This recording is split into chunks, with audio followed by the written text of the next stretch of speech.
Edwards on the drive, goes inside the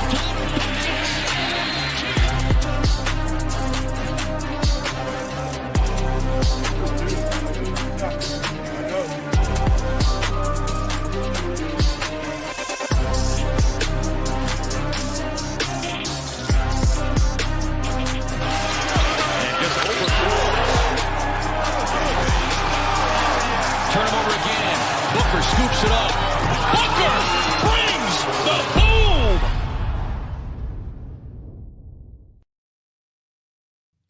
Welcome one, welcome all. It is the NBA show. Fresh off doing the CFP preview with Big T and Bruce.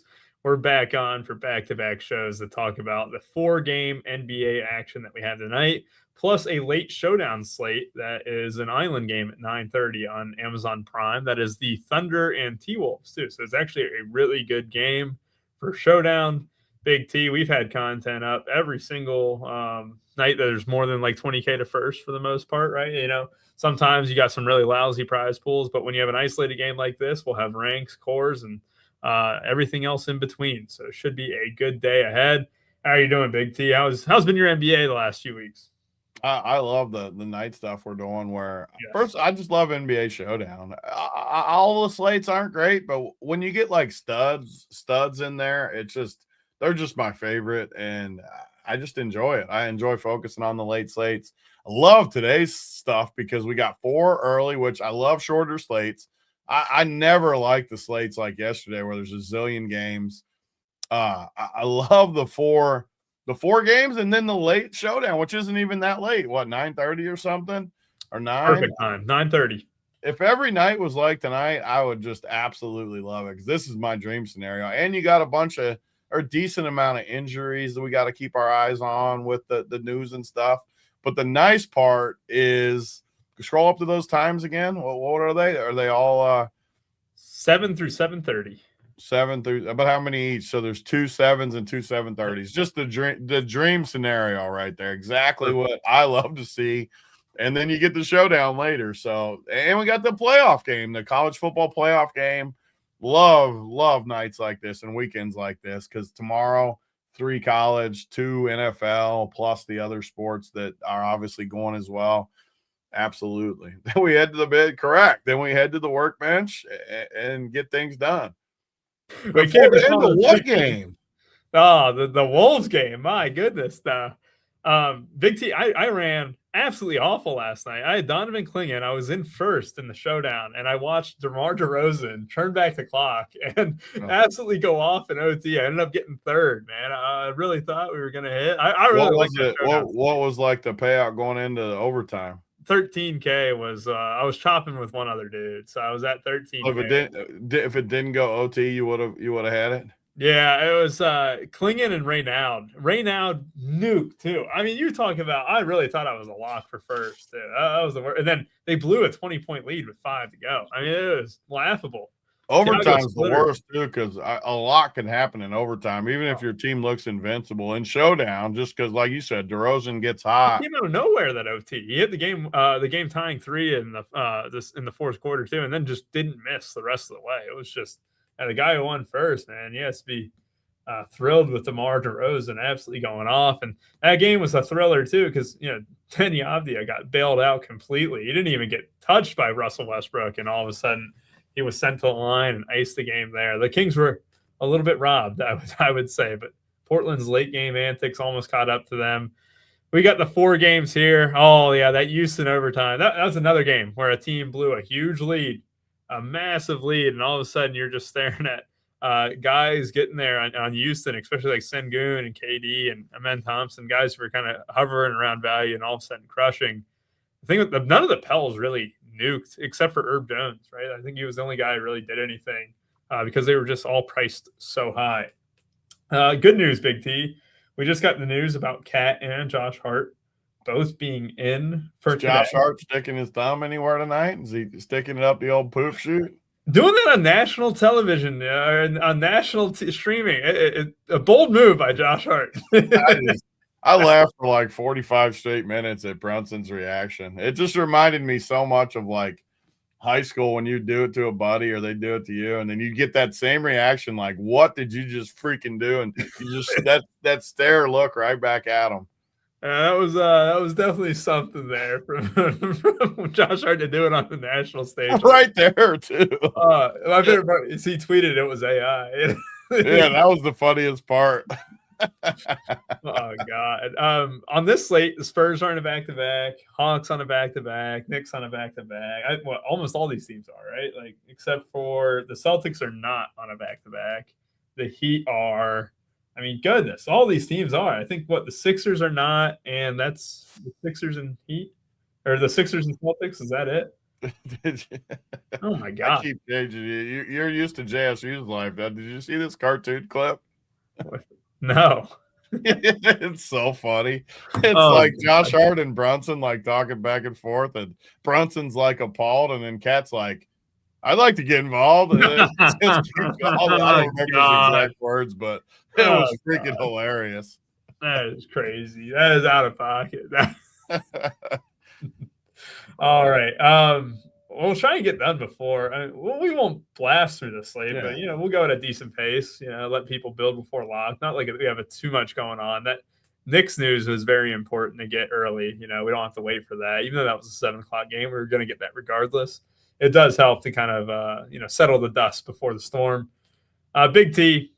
Let's go ahead and just rip off the Band-Aid and start talking about the Celtics and Miami Heat and the best player in the world, and that's Jordan Walsh. I mean, every single slate I fade Jordan Walsh, right? I'm like vehemently against him, and every single slate, unless he gets foul trouble, which he did last game. Last game, I got blessed with him getting in foul trouble, but he makes his first 6 shots, But last game, 8, 6, and 2 in just 18 minutes. So then he shoots 8 for 10, 20 points, 8 boards, 3 steals. He's been getting 2 or 3 steals every single game. He's been shooting like 80%. I mean, it just kills me. Every time I pull up the Celtics, I just dread Jordan Walsh's name. But Jaylen Brown has been absolutely playing terrific ball. I think I did a show last week with JSU. It was last Thursday, and I felt gross paying like $9K for Jaylen Brown. Man, what he's been doing on a game-to-game basis, you just have to be like, you almost have to just plug and play. The Heat play a pretty fast pace, up tempo. And honestly, I haven't liked playing Derek White all year. So, really, Jaylen Brown's just going to easily be my number one Celtic in this one, Big T. And Keita is always someone who pops for me, and Saber. Pritchard just a little bit too. But if I rank my Celtics, it would be Brown, Keita, Pritchard. And I think I'm still done with Walsh. There's going to be a game where he doesn't shoot 80% to start out. I'm just sick of him. But also, you got Hero out for the Heat, and then you got some questionable tags with Wiggins and Mitchell. What are you doing with this game? Yeah, you bring up a lot of good points. Jaylen Brown, I've never been a huge Jaylen Brown guy, but kind of taking the lead role this year. He's looked good. He's been awesome so far. Derek White, we've always liked Derek White, but he's always been cheaper. He's never had to carry the number 2 load for a whole year like this. It's just tough. It's tough to really get it going there. Pritchard, I mean, he's priced fairly. I like Pritchard. You think he's better than Trae Young, so I don't even think that's a hot take anymore. I really don't. not even a hot take, but not anymore. Jesus, I mean, Pritchard, though, you have to like him. 4-game slate, 6,500. I like him way better than Derek White. Keita, he's one guy I just don't ever like, but he's solid. He's cheap still, more than capable, but I don't love him. Don't love Jordan Walsh. Anthony Simons hasn't looked like he's fit in much. Don't love a ton there. The Miami side, we're just going to have to wait on the news. I mean, what's your lean on these guys? Are they going to play, or what do you think? Well, it's not like it's like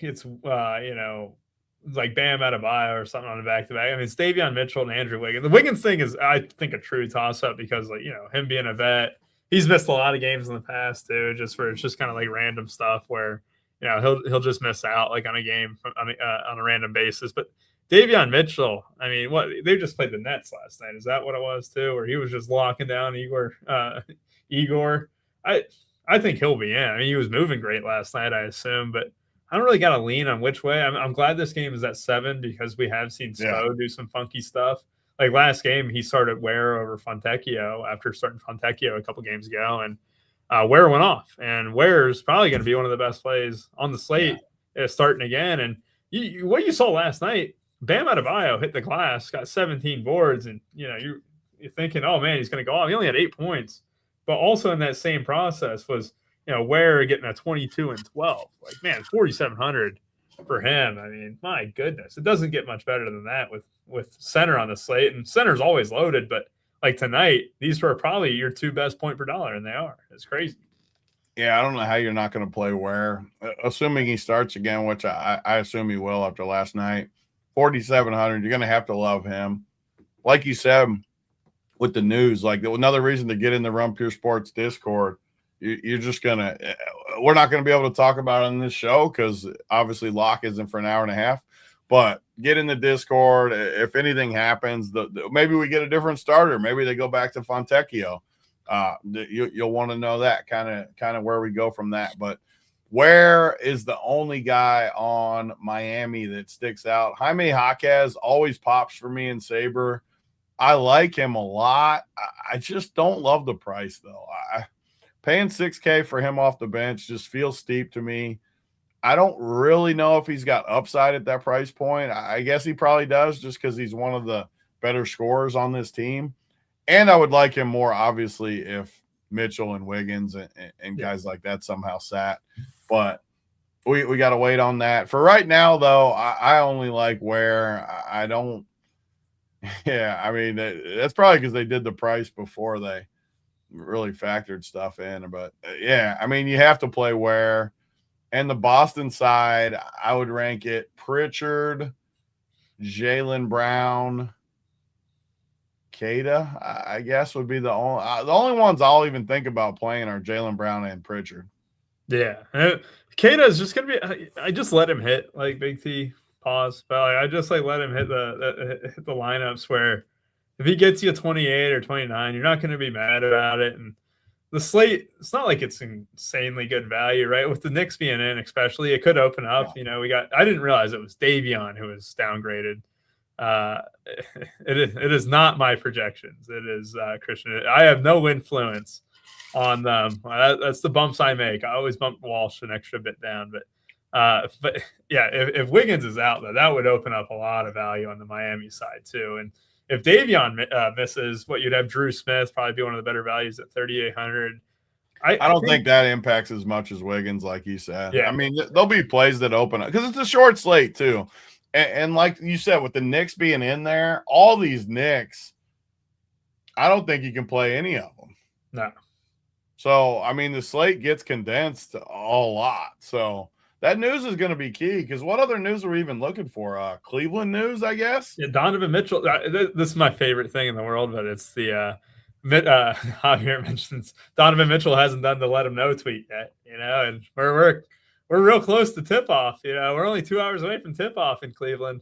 Until we get that let him know. The whole slate opens up big time, obviously, if news like that hits. That's when, you would hope where if you're on top of your game, you want that news to come in as late as possible. Like if he didn't tweet like an hour before and you're assuming he's out, like you want that news to come out late. But like, God, if you got that at like 650 or something, you just bashing all that Cleveland value. And that's what makes a guy like Brown so gettable too, would be, having all that cheap value in Cleveland, having some bits and pieces if Davion misses. I didn't realize he was the one downgraded to questionable. I thought that was Donovan. I just looked at my phone. We were doing the college football show when that happened. You said it when you were talking about Miami. Yeah, no, that's what I meant. It's like, you shouldn't have even admitted that you didn't know because it sounded right.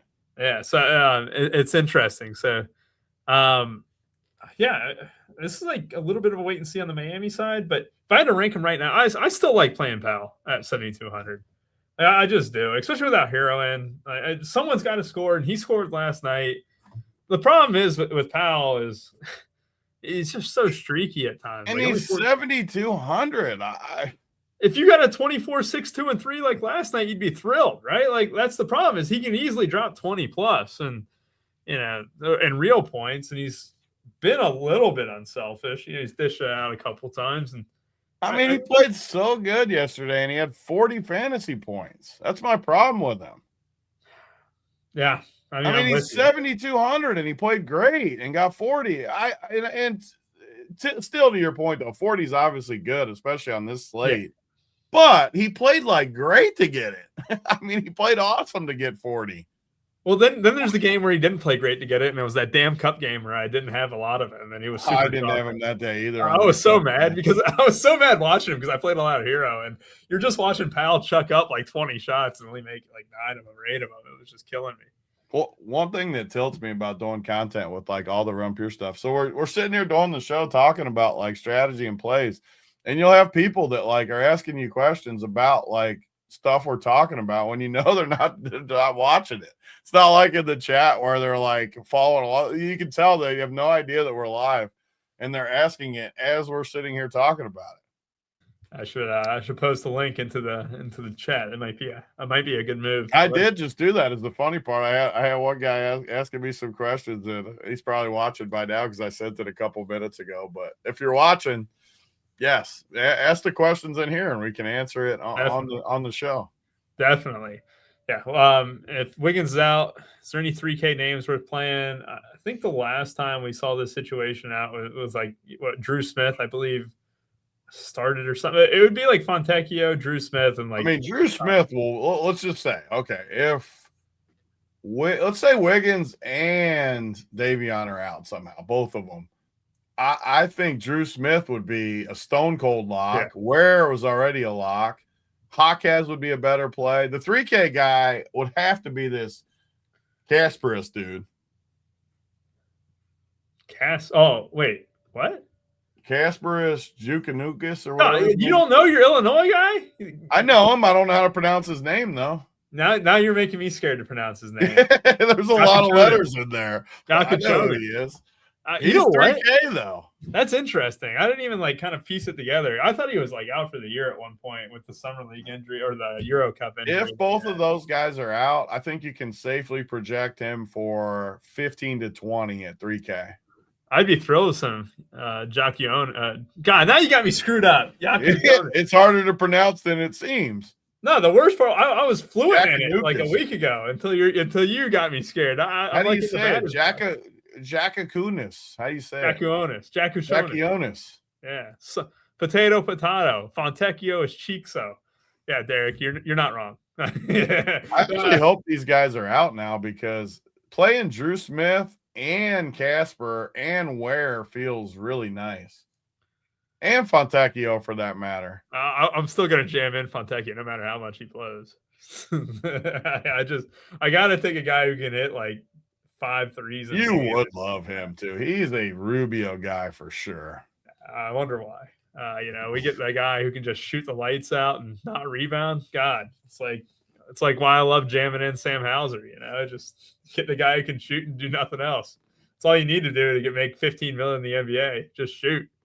And It's a shame. It's crazy how Cam Reddish couldn't do that. I thought that dude was going to be so good in the NBA, and I thought his floor was going to be great. And that dude fizzled out, man. I was such a big fan of Cam Reddish coming into the league too. I thought he was a can't miss NBA guy. I was with you. Even in his early days in the NBA, I was like, this dude's gonna crush. He was so smooth, so smooth. I think he was just one of those guys that just never figured it out off the court. He just didn't know how to work hard. He didn't know how to study film. He thought he was better than he was. I just thought he would be a knockdown 40% 3-point shooter because that stroke looked pure. I just love it. Even at Duke, he kind of let down though. He looked better than he was. Yeah. Oh God. Thoughts on? Yeah, we'll get to the Cavs here in just a couple games here, guys. We worry about Brown. Did a blowout of Wiggins and Davion. It's in Miami, or it's not in Miami. It's in Boston. But on a short slate, I'm not going to worry about on a short slate. Spo's too good to get blown out. I love even if he does, it's not like it's some crazy spot. I wouldn't worry about that. You can do stuff like that though on main slates. There's nothing wrong with ever just leaning into fading a game because of that. I mean, it's a 3-gamer. When it blows out, you're in good shape. But I wouldn't do it on all my stuff though. Yeah, for sure. Let's go ahead and move on to Philly in New York. The big news that we got here, right, is just you got Embiid is going to miss this one. You still got Oubre out. I mean, just look at this laundry list of names still out for the Philadelphia 76ers, still McBride out here, and then Pacome Daddier for the Knicks. Got yelled at last night, then didn't come back into the game. That was fun stuff. But man, Tyler Kolek, what a hero he was. He was in your core last night. And what did he drop? Like 45 or something like that? The dude is, I don't know how anyone could watch the NBA Cup and not play him the next game. He looks so good in that final. And he's literally Jalen. He's on the perfect team because his body type and his game is exactly like Jalen Brunson, who is the master of footwork, playing off 2 feet. It's literally the perfect spot. It's almost like Valanciunas going to the Nuggets to play behind Jokic. It's just a perfect fit. Kolak is a perfect person to come off behind Brunson. Yeah, both lefty too. Both from the Big East. The same height. Oh yeah, they both play below the rim. I mean, it's just perfect. The best part too about Kolek is he was an absolute dog for Marquette, right? And then like this summer league this year, I thought he was just going to dominate, and he sucked in the summer league. I was scared that he was going to fizzle out a little bit, but that NBA Cup game then last night too, it just shows that he's just confident. Yeah, that's the thing. We were just talking about Cam Reddish. I mean, but like, just get some confidence in some of these guys, and they just come back to life. Like, my goodness. I think it's too late for our buddy Cam Reddish, though. I think he might be on the couch somewhere. I don't know where he's at, but it might be. Get him in New Orleans. Get rid of Jordan Poole. I'll take Reddish straight up.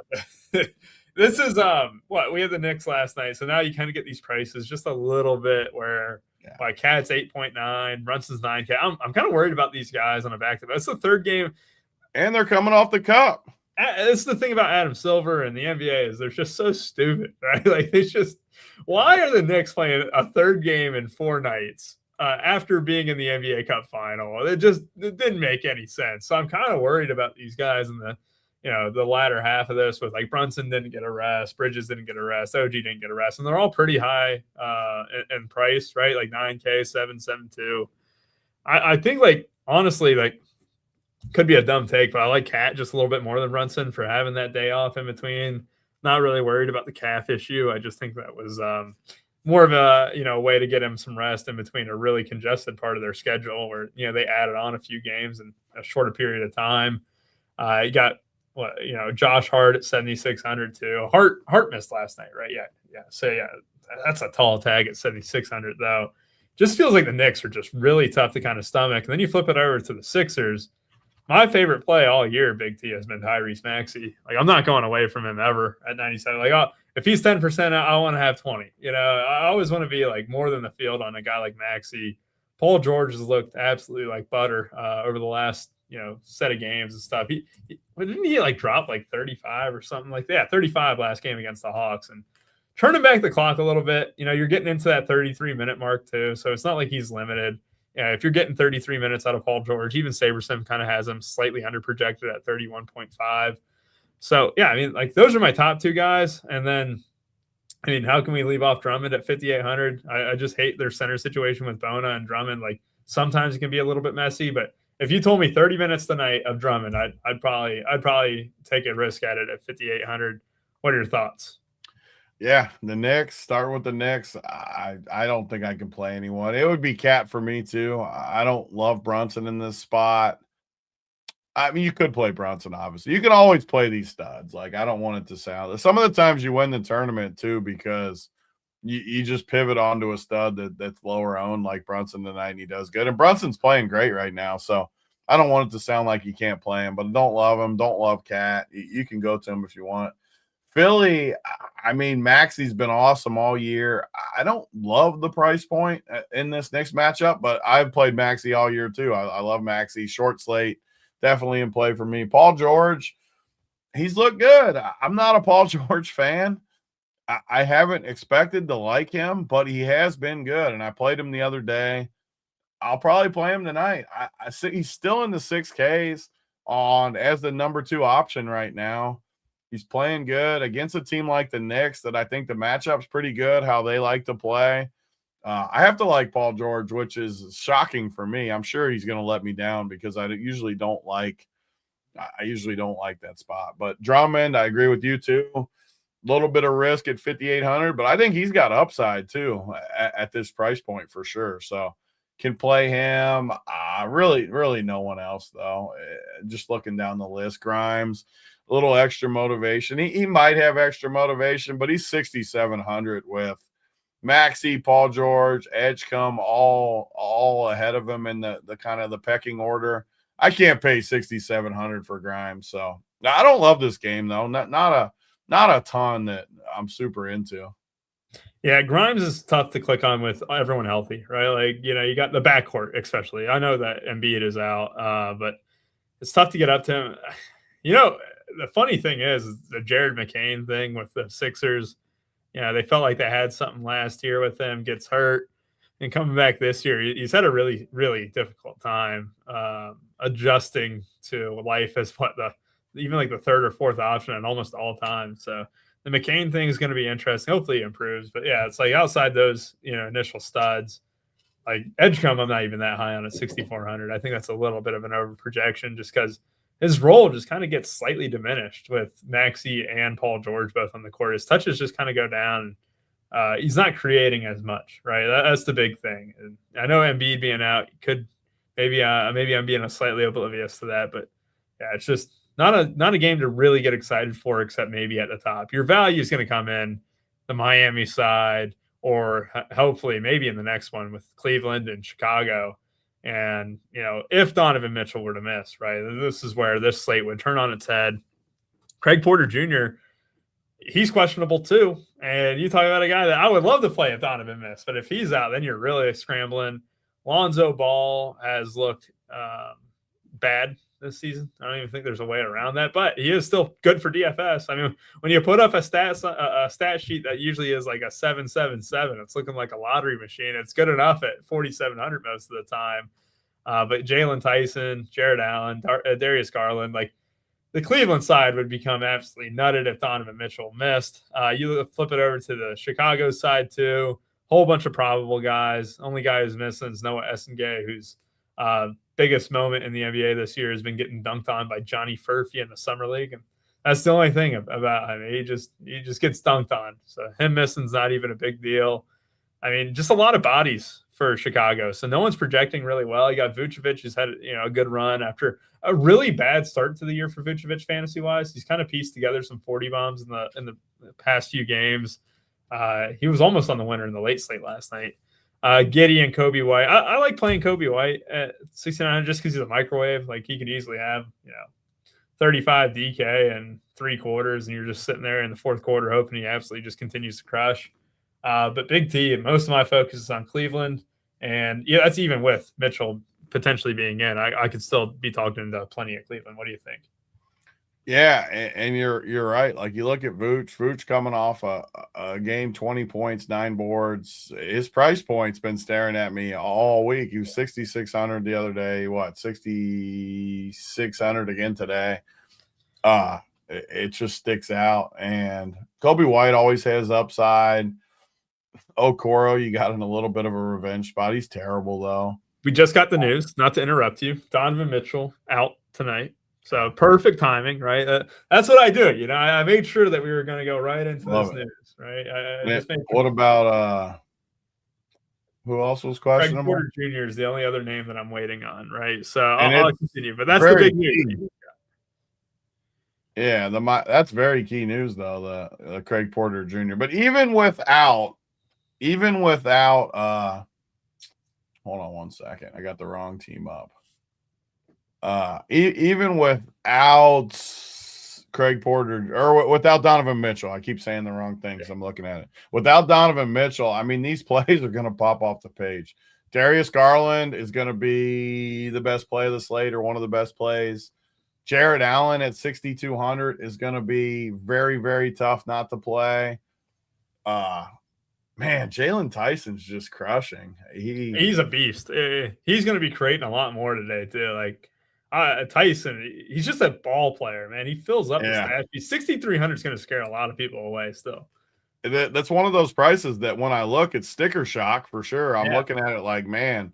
And then once I start diving a little deeper, I'm like, the dude with his ponytail, man bun looking haircut is just a hooper. Like he gets the job done. DeAndre Hunter, I think, will project pretty good. He's a guy I never really like. You were talking about your Boston boy. DeAndre Hunter, I always fade him as chalk. I don't know if he'll be chalk tonight at 5,400, but I don't love him. Proctor, I know some of the chat was talking about Proctor, 3,200.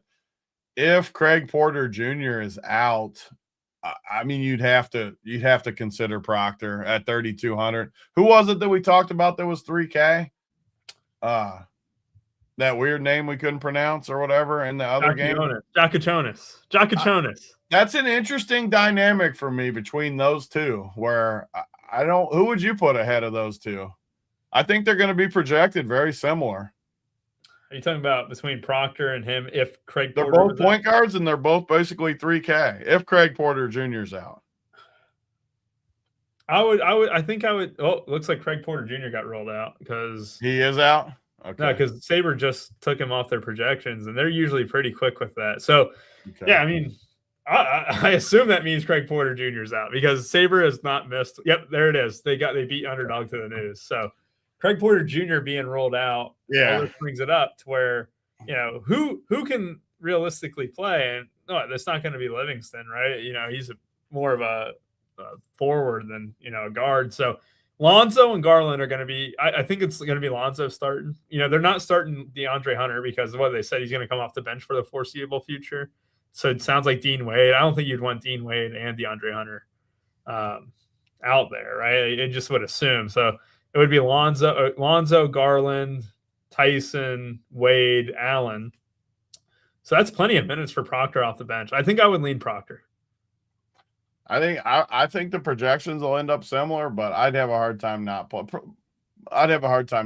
Proctor. And we can watch Stevie Boynton tilt in the chat when Proctor goes off about how he never did that in college.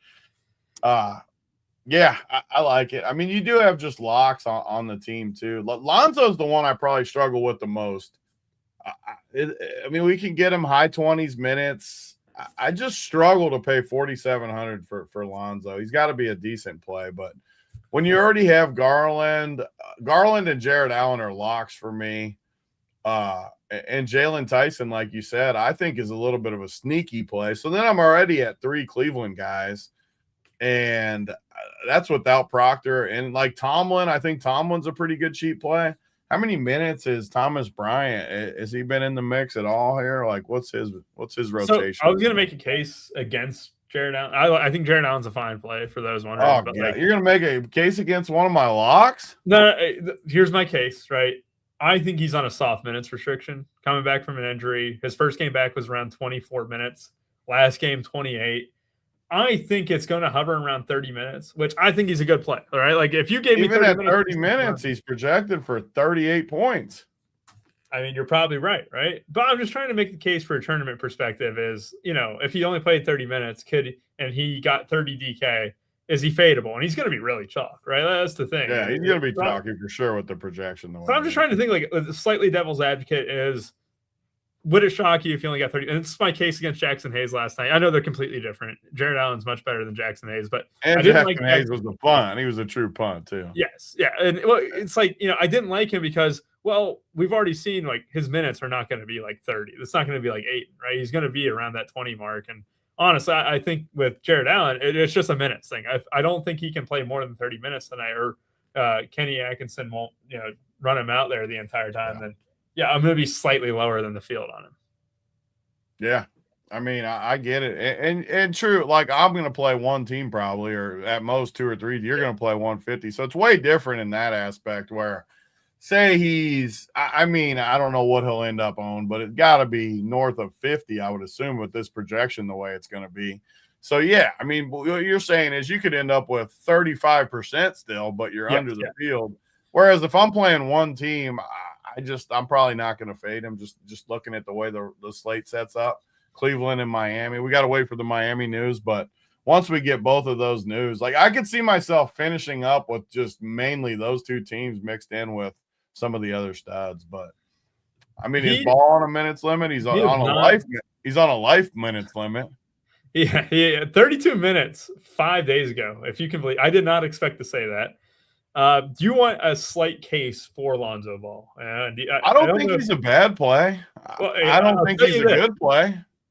I think he's a bad NBA player at this point. But I'm just happy he's still in the league, though. I mean, the dude had actual medical issues. Yes. Like they messed up a surgery. He's got to deal with his dad. Like I enjoy watching him play.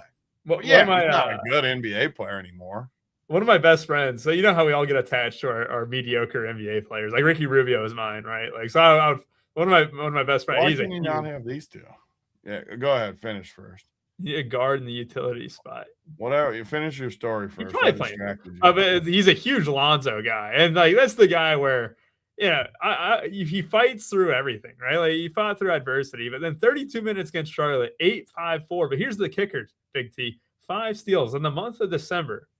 He is averaging 3 steals a game. You talk about an extra 6 points in stock value. That's kind of where it kind of, if you don't think he's going to get it done, but he's going to get rebounds, he's going to get assists. All of a sudden these stocks become a factor. Like all of a sudden you're looking at 25 plus, and he's only 4,700. And if he did get 30 minutes, which we just saw 2 games ago, it's just tough to fade. It really is. Yeah, 100%. I agree with you. Pick between Ware and Allen. You aren't playing 2. I think you can play 2. I don't think the guards are. I don't understand why can't you play 2? I don't get it. Javier, you make me want to run teams because like you must be seeing something that you ran teams already, because the guards here, we didn't really love like Jaylen Brown. He's not shooting guard, right? He's small forward. And honestly, I haven't really loved too many guards yet. We're obviously Darius Garland's a lock, but that's one guard. Pritchard's a pretty good play. Tyson's small, the forward eligibility too. I mean, yeah, I think you can play both centers. 2 of the best plays on the slate are Allen and Ware. Like I don't see any reason whatsoever. These are value guys though. Like you don't have to play Drew. And again, it depends a lot. So let's look at let me run it with Wiggins and Davion out. So if Wiggins and Davion are out, I mean, Drew Smith, I would consider, if that's the case and both of those guys are out, who was it? Wiggins and Davion. If they're both out, I would consider Garland and Drew Smith for sure lock. So that's 2 point guards, which would mean you can't play any other guards. But I would be okay going away from Proctor. Like I don't think Proctor's a stone cold lock. 100% you can go away from Proctor. But to his question though, Drew Smith and Garland, in theory, again, if you're playing 150 teams, it's different. If you're playing a couple teams, Drew Smith and Garland are locks. If that's the case, if those 2 guys are out, which would mean, and then if you play 2 centers, but I build teams a lot like that though. People that follow my course, I have no problem whatsoever starting my teams with Drew Smith, Garland, Ware, Allen. And my team's a little hamstrung that way, where you can't play any other point guards. You can play a shooting guard and then 3 forwards. But I feel like I get the 4 best plays in as kind of my anchors to work around. I don't mind that at all. Does that mean I can't play Tyrese Maxey, Peyton Pritchard? Sure, they're good plays. They're fine. But it forces me, then maybe you just play Jaylen Brown, who's been a beast all year. Jalen Johnson, who we haven't got to yet, who's been a beast all year. Those forward plays, with those 4 guys in that I think are the 4 best plays of the slate. Drew Smith, Ware, Garland, Allen. Again, if those guys from Miami are out, if they're in, Drew Smith is not in that list. But I still have 7,000 left for my last 4. Wiggins out. Okay, so things are starting to drop here for us while we're breaking it down. So hopefully we get the date, because Davion was a late addition too, right? So he's going to fit too. So I'm pretty confident. So if you start with those 4 guys, you have $7,000 for you. You can probably play Jalen Johnson and Jaylen Brown. Yeah, he definitely could. I'm looking at that right now, Big T. Davion Mitchell, still questionable. So his status did not change in the most recent injury update. Did you just see apparently the NBA has done a lot to change the injury reporting. Let's see how long that lasts. But so far, so good. We're getting updates every 15 minutes right now. That's good stuff. If they would just do it, it makes things so much better. Sid. Better. I think Vucevic and Kobe White would be my top 2. And then Giddey's fringe, but it's the point guard eligibility only, right? So I already like a lot of point guards. So Giddey kind of falls by the wayside. Kobe White having that shooting guard eligibility does a little bit more for me. And outside of those 2, though, like Vucevic, center's quickly crowded. You're going to be using utility. you could easily see that, you don't really have to run it back if you don't want to. Like, I'll be completely, you do not have to run it back with a bowl because it's positional scarcity at that point. There's already 2 great center plays, and then you already have good guard plays. So I don't think you have to run it back, but honestly, Kobe White would probably be my guy. Big T. You ready to move on to the last game of the slate? I'm ready. Spurs taking on the Atlanta Hawks. Dylan Harper nuked last night. I wasn't on him at all. I just thought the minutes were but he's so good. I mean, like, that's the problem with you just got to play him every time. Like, you just got to play him until his price comes up. Major chalk, man. I can't do it at 35% of the guys. Only if it's a guy like that, though, I'm just telling you, you're better than me in a lot of stuff right now with the NBA. You're dialed in. One thing, though, these young guys like him that are so freaking good, he's so good. Like, you just play him. As far as his confidence is through the roof, his talent's through the roof, and he's under 5K. I mean, just play him. I don't care if he's chalky. Just play him. That's the thing is, you saw it in the NBA Cup too. Like, he was taking some bold threes. He was getting to the rack at a high clip. He was really doing everything. Good. Like, he's a really good basketball player. That's why I haven't been doing like much like card collecting or whatever. Then I was like, this year I was like, man, I'm buying all the NBA cards I can because this rookie class is so loaded. I mean, it really is. It's just insane from top to bottom. When you get guys like Dylan Harper early on the cards, like, you're just going to be so thankful. That's the Jeremiah Fears is going to be my favorite, dude. I think Jeremiah Fears and Queen, those 2 guys, they're going to rack up techs over the year. It's going to be a lot of fun to watch. They have such an attitude about them that it's really they might be a terrible team, but they're fun to watch, man. And Dylan Harper, I mean, talk about a situation the Spurs stumble into. You get Stephon Castle too at 7,400, and this pace, like, how many times have we seen Hawks games just be completely optimal, right? Like, these Hawks games last night was a prime example where I wasn't on it. I don't think many people were on it. I think, there wasn't a ton of ownership on Jalen Johnson with Trae Young back. But 133, 126, Brandon Miller nuked, Con Kneppel nuked, LaMelo Ball nuked in the first half. Jalen Johnson had a 43, 11, and 9. Like, it's just – God, this is a fun team, especially without Trae Young. When Trae Young is out, they're a fun team to watch, man. And you're getting a discount with Jalen Johnson on a game-to-game basis where the minutes are always going to be there. 34. Sabres finally started to adjust his minutes. They used to have him in like that 30, 32, 33 range. But, man, he's been playing like 36 minutes a night. Null is night in, night out. He's been a really good fantasy option. His efficiency has trended up over the latter half of this season, which is good to see. But I like him. I like Jalen.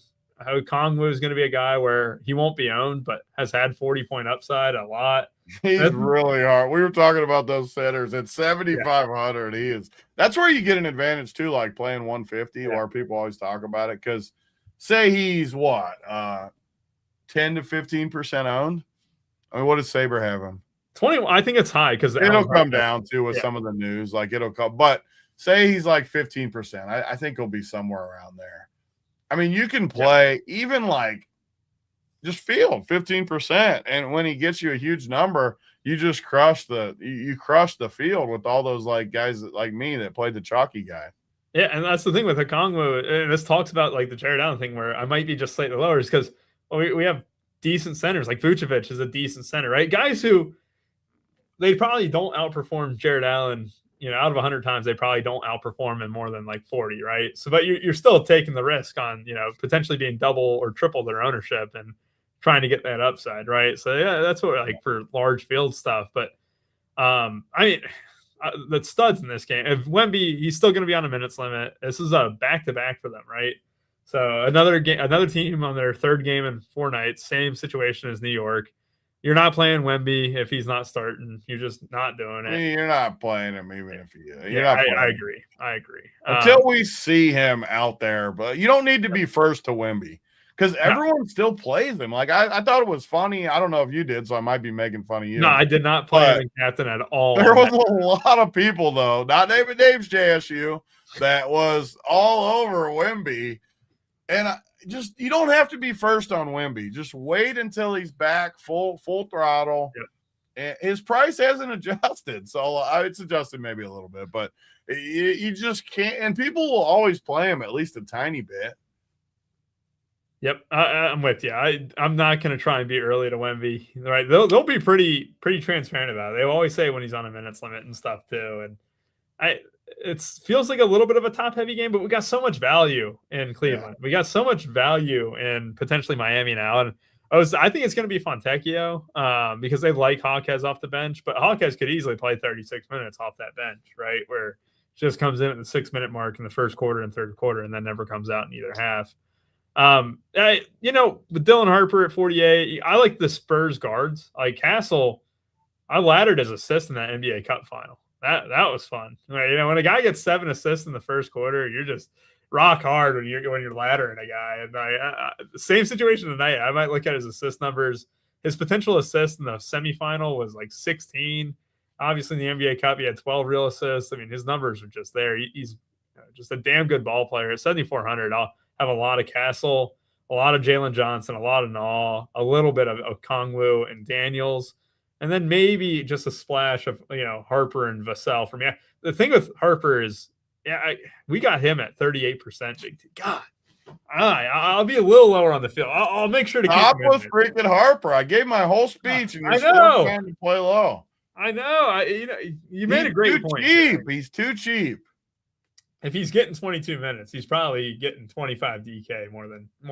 And he's gonna get more minutes than that. Yeah, you're probably right.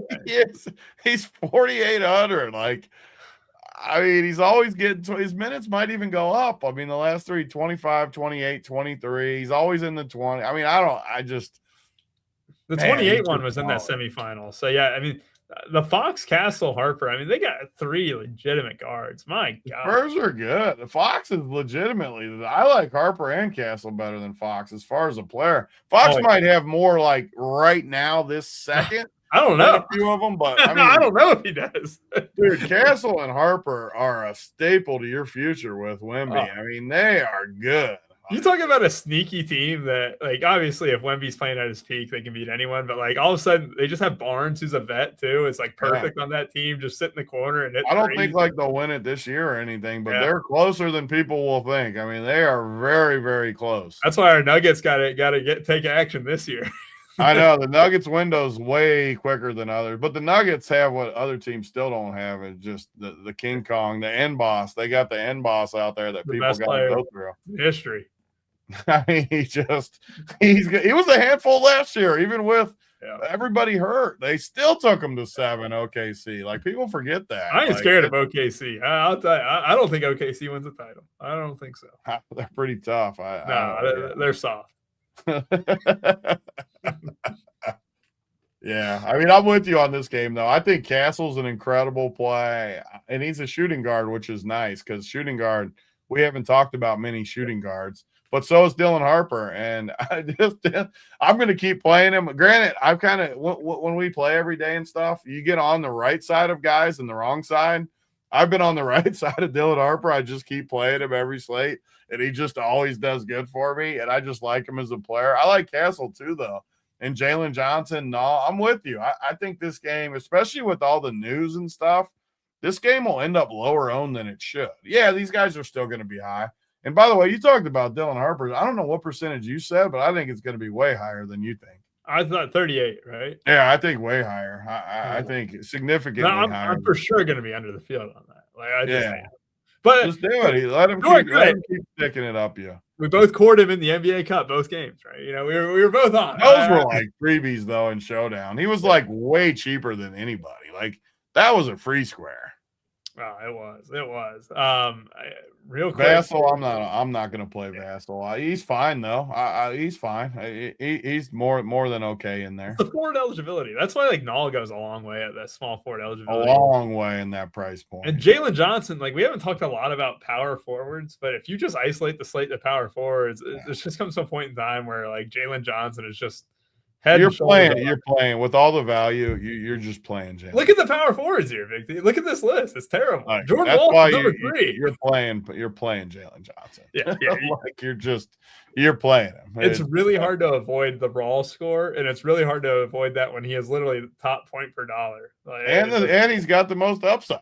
Yep. Like, so it's just, yeah, like there's a lot of the guys in my team tonight. That's why I like doing these shows. I feel pretty confident in about my whole roster on my main team, outside of maybe one or two spots where we need to lock in. But yeah, we'll have showdown stuff. P. Lally, I didn't look at that game, to be quite honest with you. it's just it's an OKC Minnesota game, anyways. Like showdown, there's not that much to. Ant's in, right? Yeah. So like, so Oh, he's talking about FanDuel. I get it. I was talking showdown or whatever. If I'm playing FanDuel, I just haven't looked at FanDuel just yet. But like, if Ant's in, the way I'm assuming the FanDuel prices are out, it's like the Wolves have got to be slightly inflated. But I like playing SGA in close games because his projection is. I don't think the sites are getting it right at all. Like even last game, Big T against the Clippers, like I'm gambling on OKC games staying close because there will be a game where they just like nuke. And you almost had it last night. Like Kawhi had 43 fantasy points through like three quarters, and SGA had like 58. If that game was like 10 instead of like 20, going into the fourth quarter, you could have had something special. But like I don't mind going a little aggressive on the OKC side, especially with that game being a little bit of a high profile. Like and Ant being rested up. Like I see OKC, Minnesota being a great game tonight. Just looking at, I just pulled it up because I wanted to help for a second on the FanDuel stuff. Just looking point per dollar though, like none of these plays are close to good. Anthony Edwards, none of the Minnesota can be right because they're all overpriced. No, back. Like significantly bad plays, but even like Chet's 7,600, Hartenstein's too expensive. They're all too expensive except SGA. I agree with you there. SGA is the one guy that I could play, especially on FanDuel, but I think it looks like a bad game, honestly. I don't love it. I do like it. SGA is a good play. Is he really that much better a play than the guards we talked about? I don't know, but he's a good play. I agree with that. Yeah, the Hornets wings. You had it with Kneppel and Brandon Miller, and then even LaMelo. So yeah, like this San Antonio spot. Yeah, Vassell. That goes with your Vassell take there. Stato, it's very much a bad defense and a very high tempo, but no Trae Young, so they'll be better defensively tonight. One last Trae Young jab. All right, plays of the day, and let's do an anti-play too. We'll do it by RPS, sort it by that way. The Wiggins thing, this is where like Fontecchio too, just kind of like further up on this power forward thing. Like I think Jordan Walsh sucks, but he is power forward eligible in a really weak spot, and I know I'm going to have like a ton of Jalen Johnson, probably close to like this ownership that Sabre has right now is I'm going to have to manually bump that, like where I'm going to have to manually make my min way higher just to get even with the field and even have a dream of doing that. But like Jordan Walsh could pop up a little bit, Fontecchio could pop up a little bit. Like if you don't have Jalen Johnson in your lineup, your power forward position is going to look a little bit gross. So just be prepped for that. But again, I think we would both have Jalen Johnson in our core, without a doubt. All right, Big T, play of the day and your anti-play too. So I talked about kind of the build with Drew Smith. I don't know the ownerships. I was trying to, and we still haven't heard officially about all the news, right? We haven't heard about Donovan or Davion. Yeah. God, I want to make Drew Smith. I want to do a different play though, so I'm trying to. The problem with my build, like I talked about, I want to play Drew Smith, I want to play Garland, and then exactly what we talked about is I also like Dylan Harper and Castle. So if I come off of Dylan Harper for Castle, I think that's a good pivot. Just looking at these ownerships, Dylan Harper is going to be high owned 35. There's no way Castle can be owned on this slate. 7,400 against Atlanta. I just like him at that price point. So I want to give something to the people. I want to have a play like that.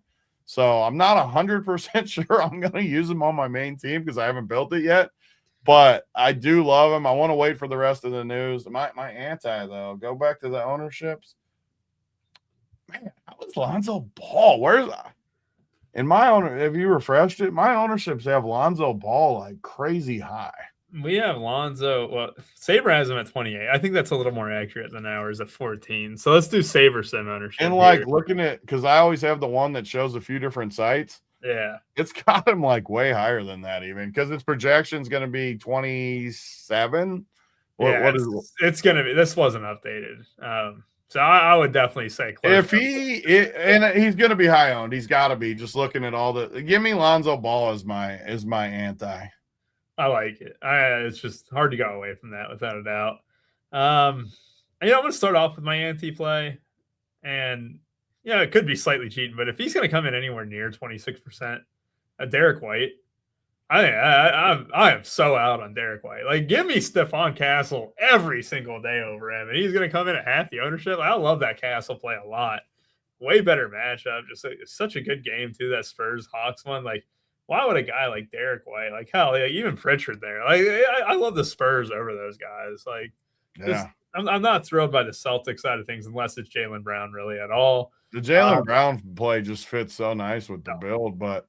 Even Jaylen Brown, though, he's still 9,500. Like, you definitely don't need Jaylen Brown.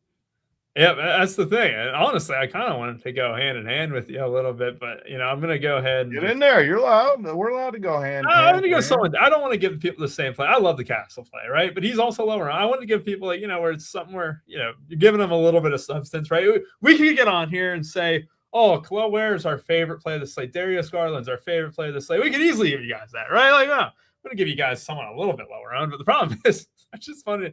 Like, if I give you Nickeil Alexander-Walker, who's at 22 right now, he might not get north of 30. But I think Alexander-Walker, game in and game out, you watch the Hawks. I watch a lot of the Hawks, right? I watch a lot of them without Trae Young in particular. But, like, he's been filling up the stat sheet at a high clip, and he also just takes a ton of shots. Like, Dyson Daniels is not just sitting there and taking a ton of shots. Like, here's his shots over the last – in the month of December, Big T, he's averaging 17 shots a game.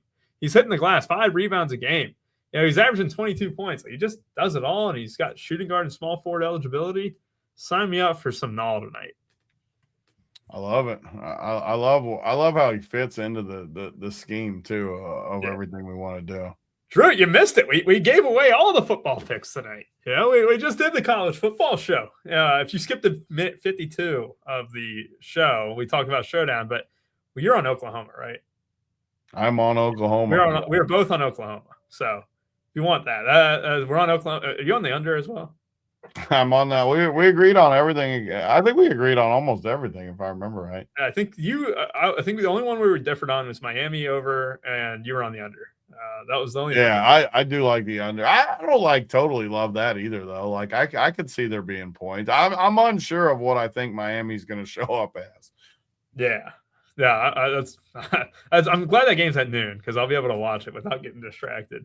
See, Paul George is a good play. Like he's not as bad. I didn't want to lump him into like that Walsh and Fontecchio category because he's just a good play. But yeah, I mean, I didn't want to like lump him up in the bad players when I was talking about power forwards there.